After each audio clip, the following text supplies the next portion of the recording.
Hall of Fame. Tyrone, I want to thank you for not just following my lead, but following your dream. And more importantly, I want you to continue to keep your feet on the ground and keep reaching for the stars. Woo! Woo! It's my honor to induct Tyrone Dubois into the California Music Hall of Fame. Tyrone. Woo!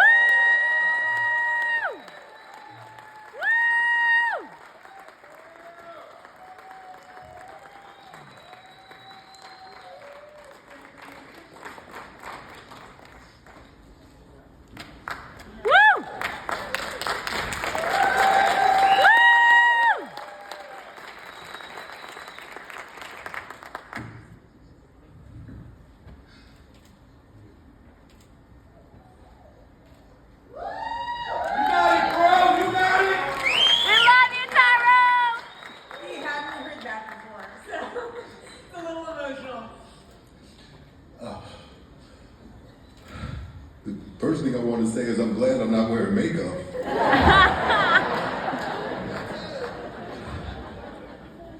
I want to begin by thanking Jeff Dolowitz and the California Music Hall of Fame and its board members for this prestigious award.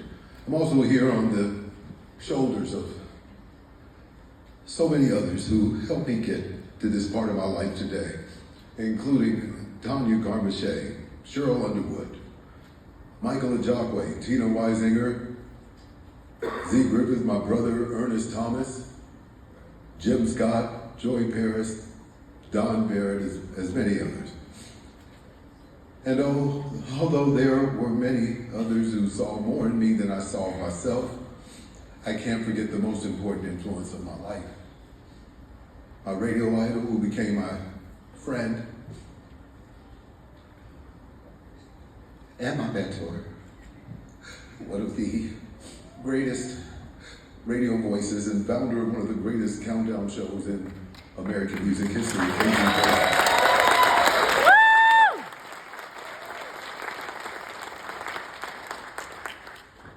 Along the way, like so many, I've had my struggles. I've learned that time is not a promised commodity. Being an underachiever most of my life, sometimes my worst enemy became my own memory. But I realized if I went back to fix all the mistakes I'd ever made, I would eventually erase myself. And after finding a way to reinvent myself, fighting for my life with cancer, with God's guidance, assistance, and love, the risk I was afraid to take eventually was the one that changed my entire life. I realized I could never be knocked down with one punch. I kept getting back up, letting the world hear the roar of my engine. Because the whole time I thought that my struggles were holding me back, they were really giving me the tools to become one of the greatest.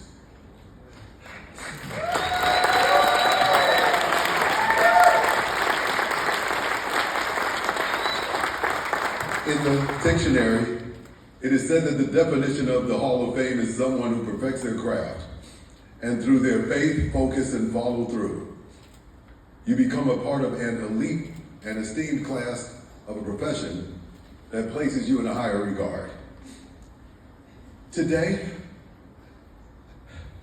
I have received one of the highest achievements in my entire life.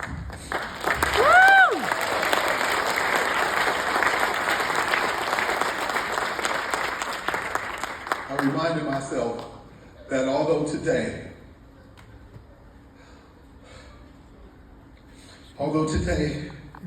the top of the mountain that I'm on is actually the bottom of the mountain of the next mountain I'm trying to get to. So, and for myself, and my mother, Berlina, who has never seen me become anything, we stand here this evening, and from the bottom of our hearts, I thank you for allowing us to be in your presence. And for you, Ms. Kasem. For your father, Mr. Keri Kasem, the man who inspired me to be a better man and believed I could make my dreams come true. And I thank you for standing in here for him today. And Mr. Kasem, although you hated me calling you Mr. Kasem, you always said, call me Kasem. I will continue to do what you said to millions of people for over 50 years. I will continue to keep reaching, keep my feet on the ground, and keep reaching for the stars.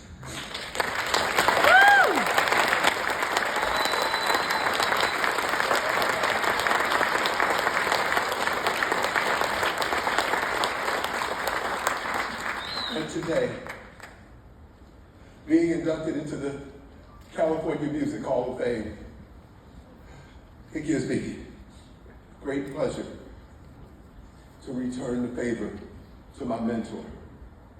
Because as a young man in Cincinnati, Ohio, I didn't have much of a direction or purpose. In fact, I was grateful to survive every day of my life. One day on the radio, I heard this countdown show called American Top 40. I was mesmerized with hearing this man's voice. He was calm. He told stories about the acts in the countdown until he got to the #1 song. Keep me out of trouble. My grandmother bought me a radio and watched me at least for 4 hours a day listen to this man. She used to tell my mother, leave him alone, he's listening to that man.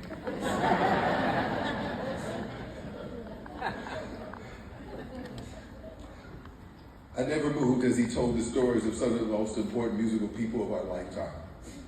I said one day I wanted to be like him.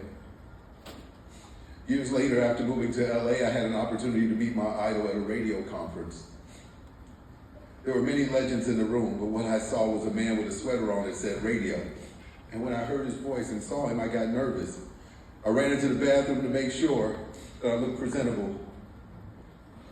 I was scared, and Wink Martindale walked up next to me and said, go on over there and meet him.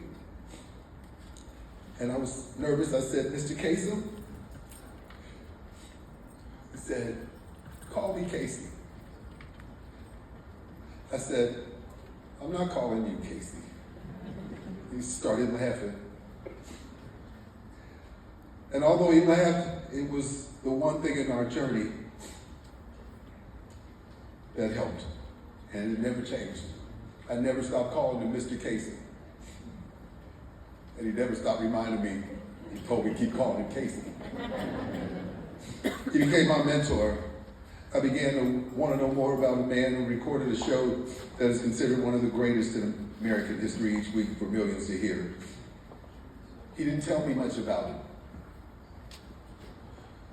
I found out he was the original voice of Scooby-Doo, the voice of Robin for Super Friends, the Transformers, the voice of NBC. He even played somebody who imitated Columbo, and I told him he looked like him too. The Hardy Boys Mysteries, Police Story, Quincy, and many other credits. In addition to becoming the founder of the American Video Awards and hosting America's Top 10 on network television. I learned that this kind and humble man was a giver to so many people, supporting the hopes and dreams of others like myself, and helped me become the man that I am today by giving me the hope, respect. And he paid for my books and told me, you need to be an R&B historian. But I know I'm not alone. This great man that became a pioneer stands alone, and is with humility, honor, pride, dignity, and respect that I induct my mentor, Mr. Keri Kasem, into the California Music Hall of Fame. Here to accept the award is the brother, Ms. Keri.